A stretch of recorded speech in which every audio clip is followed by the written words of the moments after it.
Hi, Harrison.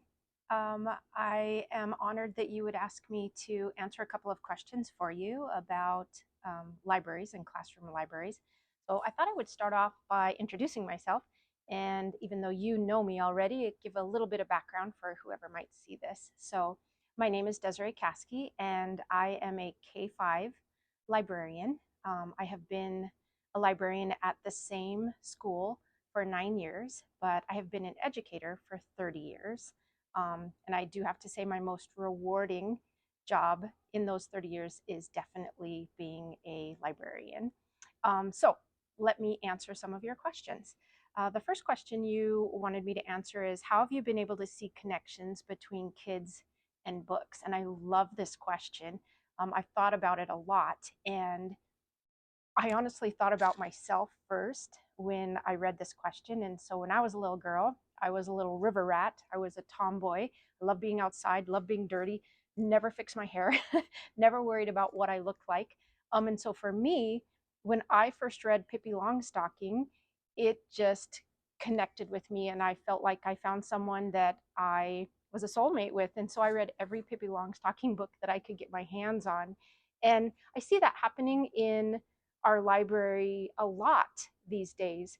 I'm really excited to see that there are books for every type of human being. So whether you enjoy being outside, whether you are a sports fanatic, whether you feel sad sometimes, or whatever your race, your religion, your belief in anything, really, you can find a book with a character that matches you. And hopefully your librarian can help you find those. So I'm amazed at how students will find a book. Usually it's part of a series, and they will make a strong connection with it. It might be a fantasy book. It might be a realistic fiction that has maybe a tinge of truth that they're familiar with.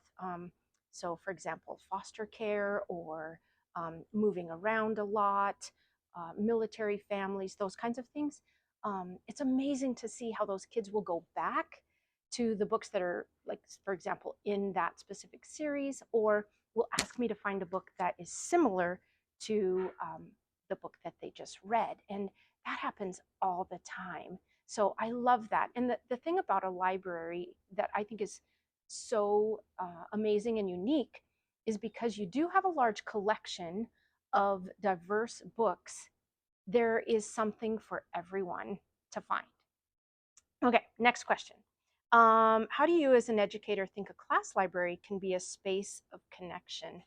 Wow, this is a really tough question. And so I think for me, a really good class library, again, represents all human beings, but also I think because a class library has no restrictions to it, like you could pick a book and look at it and read the first chapter and decide you don't want it, stick it back. You've got another book that you can pull right off the shelf. You don't have to wait for library time, or the library to be open. When you're in your classroom, you have full access to the books that are in your classroom. Also, I think because teachers often have multiple copies of one title, students are able to make connections with each other because they can read a book together as a group, like a book club, or even just two students reading books together and making that connection. So, I think there's lots of different ways, but that's what I think of. Okay, this question was the hardest for me, and I've been going like all different directions with it. So this is my final answer. If you could recommend one book to all teachers that should be in their room, what would it be? I can't pick one book, but I can pick one author. And to me, it just speaks volumes about taking your class in a positive direction, helping students see potential, solving problems, opening up their minds to possibilities. And so I'm going to share with you, it's right behind me, the author, and I'm going to share a couple of books. So it's Kobe Yamada. And if you notice, this one is called Noticing, but let's pull out a couple of other ones. Trying. Just look at the illustrations alone. I'm just going to show you couple just to give you an idea of how it looks. I mean, I think it's just so beautiful, and the words make it even more beautiful. But here we go. These are the ones I really, really, really like. So, sorry, I'm turning my back to you.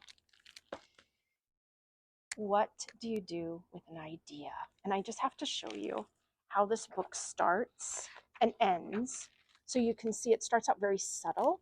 And as the story progresses, so I'm going to skip a couple pages just to not waste your time, you can see that more and more color starts to come into the story. And the color grows as the story grows. And I just think it's amazing. So then by the end, I'll just pull up. By the end, the way that the story looks is completely different than the beginning, right? But I mean, that's just part of why I love these books. So what do you do with an idea? What do you do with a chance? And they all kind of start out like that, subtle, and then grow in this huge, colorful fashion. Um, but the message behind the story, I think, is the thing that gets me the most excited.